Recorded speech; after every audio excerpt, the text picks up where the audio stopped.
প্রিয় দর্শক, আজকে আপনাদেরকে দেখাবো প্লাজো কাটিং। আচ্ছা, ঠিক আছে। প্রথমে আমি নিলাম হচ্ছে আপনার 2 ইঞ্চি এক্সট্রা কাপড়। তারপরে এখান থেকে নিলাম হাইয়ের কাটিং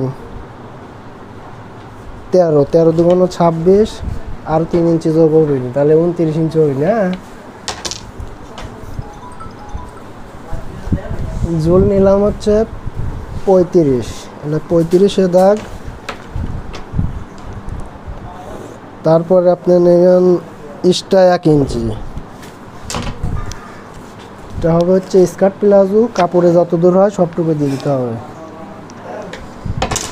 এদিকে আপনার কোমর আছে হচ্ছে 32 ইঞ্চি, 32 নিলাম। তারপর নিতে হবে এক্সট্রা 4 ইঞ্চি, তাহলে 4 4 16 ইঞ্চি এক্সট্রা। রাঙে হবে হচ্ছে 30 ইঞ্চি, 15 দুগুণ 30 হয়ে গেল।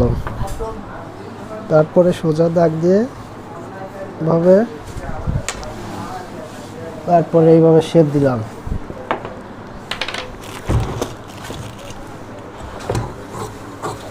তারপরে কেটে নিলাম। এই রাউন্ডটা এইভাবে দিতে হবে। পরে এক্সট্রা কাপড় রাখবো আমি ইঞ্চি খানেক করে।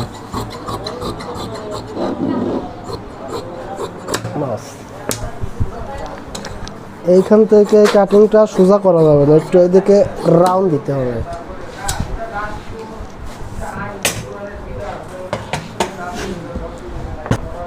যদি আমাদের প্লাজো কাটিংটা আপনাদের পছন্দ হয়ে থাকে, দয়া করে লাইক এবং শেয়ার দিবেন।